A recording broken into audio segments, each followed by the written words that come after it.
ગુજરાતમાં કમોસમી વરસાદે ખેડૂતોની દશા બગાડી છે। અત્યારે વરસાદ તો બંધ થઈ ગયો છે, પણ એની અસર રૂપે ખેડૂતોની મુશ્કેલીઓ ઓછી થવાનું નામ નથી લઈ રહી। હવે ફરીથી વરસાદ આવે તો જે તૈયાર પાક છે તેને નુકસાન થવાના ડરથી ખેડૂતો પોતાના પાકને વેચી રહ્યા છે। સરકારે 1 નવેમ્બરથી ટેકાના ભાવે વિવિધ પાકોની ખરીદી કરવાની જાહેરાત કરી હતી, પણ હજુ સુધી ટેકાના ભાવે ખરીદી શરૂ થઈ નથી। ત્યારે હવે ખેડૂતો ખુલ્લા બજારમાં પોતાનો પાક ઓછા ભાવે વેચવા માટે મજબૂર બન્યા છે। અમદાવાદ જિલ્લાની જેતલપુર એપીએમસી ખાતે ખેડૂતો મોટી સંખ્યામાં પોતાની જણસ વેચવા પહોંચ્યા હતા। રાજ્યમાં અનેક જિલ્લાઓમાં કમોસમી વરસાદને કારણે જગતના તાતની કમર ઉપર મોટો પાર છે તે આવ્યો છે અને કમર તૂટી ગઈ છે તે કહી તો પણ ઓછું નહીં કહેવાય, કારણ કે જે રીતે કમોસમી વરસાદ થયો તેના લઈને ઊભો પાક છે તેમાં મોટા પ્રમાણમાં નુકસાન થયું છે। ત્યારે હવે નવી એક આફત છે તે ખેડૂતો માટે આવી રહી છે કે તેને યોગ્ય ભાવ છે તે નથી મળી રહ્યા। મગફળી હોય કે પછી ડાંગરનો પાક હોય, કપાસ હોય, તમામ જે કહી શકાય કે પાક છે તેના યોગ્ય ભાવ નથી મળી રહ્યા, કારણ કે હજુ સરકાર ટેકાના ભાવની ખરીદી શરૂ નથી કરી। ખેડૂતો એ પણ માંગ કરી રહ્યા છે કે ટેકાના ભાવની ખરીદી સરકાર તાબડતોબ શરૂ કરે તો જ તેને યોગ્ય ભાવ મળશે। પરંતુ હવે એ હૈયાહોળી એ ખેડૂતો માટે આવી રહી છે કે તે પોતાની જે જણસી, પોતાનો જે પાક છે હવે ઓછા ભાવે આપવા માટે પણ તેઓ તૈયાર થયા છે। ન્યૂઝની ટીમ પહોંચી છે જેતલપુર એપીએમસી ખાતે। એના ખેડૂતો આપ જોઈ શકો છો, તમામ લોકો ડાંગરનો પાક મોટા પ્રમાણમાં અહીં વેચવા માટે આવ્યા છે। વડીલ, આપનું નામ શું છે? અને પટેલ વસાઈ। કાકા, ખાસ કરીને તમે ખેતી કરી રહ્યા છો, અહીં તમે પોતાનો માલ આપવા માટે આવી રહ્યા છો, શું અત્યારે આપને તકલીફ પડી રહી છે? એક તરફ કમોસમી વરસાદ, સારો ભાવ નથી મળતો અમને, ઓકે, અને એપીએમસી ચાલુ થાય તો એપીએમસીમાં મને સારો ભાવ મળે તો આ એમનું બજાર એમનું ઊંચું રહે।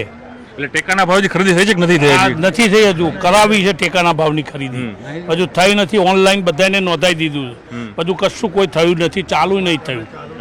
તો અત્યારે શું ભાવ આપણને ભાવ મળે છે? ટેકાના ભાવમાં જે સરકાર જાહેરાત કરી હતી, અત્યારે તમે વેચવા આવ્યા છો, તેમાં ડિફરન્સ શું પડી રહ્યો છે? 300 થી ચાલુ થાય છે સાહેબ, 450 સારો માલ હોય ને કોરો હોય તો 450, બાકી બધું ભેનું થઈ જાયેલું, એના લીધે ભાવ કમ મળે છે। બરાબર। અને સરકાર ટેકાના ભાવે કેટલામાં ખરીદતી હોય છે, તો આમાં ભાવમાં કેટલો અંતર પડે, ડિફરન્ટ પડે છે? ₹100 ફેર પડે છે। ગઈ સાલ આપણે 530 માં વેચેલી, ગઈ સાલે 540 માં વેચી હતી। એ જ ડાંગર, એ જ વસ્તુ આજની તારીખમાં ₹100 નોટનું નુકસાન છે। એક બાજુ વરસાદનું નુકસાન છે, એક બાજુ અહીંયા આગળ ભાવમાં, એટલે ખેડૂત તો બધી બાજુ મરેલો જ છે। જ્યાં પણ જાય ખેડૂતની આ વેદના કોણ સાંભળે? સરકારને એટલી જ અમારી રિક્વેસ્ટ છે કે ભાઈ સારામાં સારા ટેકાના ભાવ મળે અને વેપારીઓને બી પોસાય અને ખેડૂતને પણ પોસાય એ રીતે ખરીદી સરકાર કરાવો તો બહુ જ સારું એમ, કારણ કે ડાંગર પણ નુકસાન છે, ઘાસનું પણ નુકસાન છે, દરેક વસ્તુનું નુકસાન છે। ખેડૂત જાય તો જાય, ક્યાં જાય? ખેડૂત જાય તો ક્યાં? કારણ કે હવે સરકાર ઉપર આશા રહી છે। તમને સરકાર ઉપર આશા છે હજુ કે નથી રહી? કારણ કે સરકાર જાહેરાતની વાત કરે પણ થઈ નથી જાહેરાત। કેટલું નુકસાનની આપ માની રહ્યા છો? આપના ખેતરમાં પણ નુકસાન થયું હોય એવું? સરકાર જોડે આશા શું રહે? તો લગીને તો ખેતરમાં ઉગી જાય ને બધું એ થઈ જાય। સરકાર જોડે આશા રાખીએ, એ એપીએમસી માર્કેટ ખુલે તો લગીને ખેતરમાં ઢગલા રાખીએ તો આવું માવઠા તો ઉગી જાય ના। ખેડૂત જોડે ગોડાઉન હોય ના, કશું એ પ્લાસ્ટિકમાં નાખી મેલી હોય, શું કરે બિચારો? શું કરે એ પણ વાત, શું કરે ખેડૂત એ પણ વાત મળે છે। શું કેવું છે આપનું? ભાવે છે ને સાહેબ, તાત્કાલિક એફસીઆઈ ચાલુ કરાવડાવો, તાત્કાલિક ચાલુ કરાવડાવો, તાત્કાલિક, એ પણ વાત છે। હે આવો અહીંયા વેપારી પૂરા નથી સાહેબ। તમારો જે તમે જણસી તમારો માલ લાવ્યા છો, ડાંગર લાવ્યા છો, યોગ્ય રીતે ભાવમાં વેચાતો નથી, એને કારણે તમારે વેચી દેવો પડશે ગમે એમ કરે, મજબૂરી, આપની મજબૂરી છે। જઈ સાલ મેં 540 માલ આલેલો છે, આ સાલ 540 નહીં આવતા। ઉપરથી વધારવું જોઈએ ને બજાર, ₹20 બજાર વધવું જોઈએ। આ તો ઉપરથી ઘટ્યું હો નહીં, નોટ ઘટે છે। આપવા માટેનું કારણ શું માનો છો? કે વરસાદની જે બીક છે કે વરસાદની બીક છે, અમને વરસાદની બીક છે। અને આમાં સાહેબ ડીઝલની મોંઘવારી થાય છે, જ્યારે હાર્વેસ્ટર કટિંગ આવે એના પણ ₹200 ભાવ વધે છે, પણ અમારો માલનો ભાવ નહીં વધતો। ટ્રેક્ટર ભાડે લઈને આવીએ 1500 લેતા એની જગ્યાએ આ વર્ષે ₹1800 લે છે, એટલે એમાં પણ 300 વધે, પણ અમારા માલનો ભાવ નહીં વધતા। માલના ભાવ 330, 350, બસ એનાથી વધારે આગળ જતું નથી, એટલે ખેડૂતને ₹150 નું નુકસાન છે મણે। ઓકે, મને 150 પણ નુકસાન છે. 40 કિલોમીટર શું કેવું છે ડાંગર વેચવા માટે આવ્યા છો અહીંયા? ક્યાંથી આવ્યા છો? મુક્તિપુર. ગઈ વખતેનો ભાવ ને આ ભાવમાં શું ફેર પડ્યો છે? એક તો બીજી વસ્તુ, અને હજી ડર લાગે છે કે વરસાદ આવશે બધું નુકસાન થશે. વરસાદ આવશે એટલે ડર લાગે છે ને, અને ડાંગર લીલી લઈ છે એટલે આલ્યા વગર છૂટકો નહીં. ગોડાઉન ભરીએ તો બાપ મારી જાય છે, એટલે બહાર રખાય એવી નહીં ડાંગર.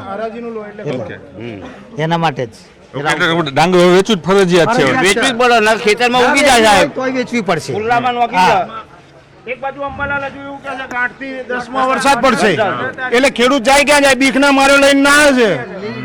ચોક્કસ હું ફરી દ્રશ્યો બતાવી કે એપીએમસીમાં જે કહી શકાય કે ખેડૂતો છે તે હાલ અહીં પહોંચ્યા છે પોતાનું ડાંગર વેચવા માટે. આપ જોશો કે દ્રશ્યમાં હું બતાવી રહ્યો છું આપને કે કઈ રીતે આ ડાંગર છે તે લઈને હાલ બેઠા બધા જે ખેડૂતો છે પોતાનો ડાંગર લઈને અહીં પહોંચ્યા છે અને આ ડાંગર છે વેચવા માટે અહીં આવ્યા છે. પરંતુ ખેડૂતોની જે વાત છે કે યોગ્ય ભાવ છે હજુ અમને નથી મળી રહ્યો, કારણ કે જો સરકાર ટેકાના ભાવની ખરીદી શરૂ કરે તો યોગ્ય તેમને ભાવ મળી શકે છે.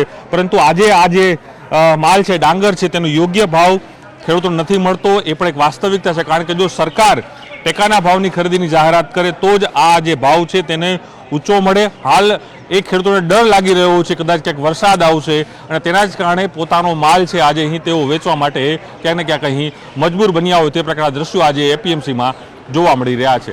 કેમેરામેન રાઠોડ સાથે પ્રણવ પટેલ, ન્યૂઝ 18 અમદાવાદ.